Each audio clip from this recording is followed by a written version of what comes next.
টাকা পাই। ও 3100 কোথায়? 400 টাকা পাইতি।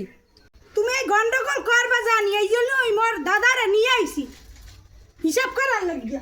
আই যাই দাদা, প্রথমে নিয়েছি 250, তারপর নিয়েছি 150। দেখ কত হয়।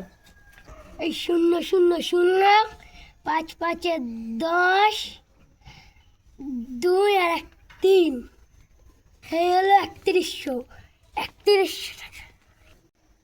দেখছো আমার দাদা মিলাইয়া দেছে 3100 পাই তোমার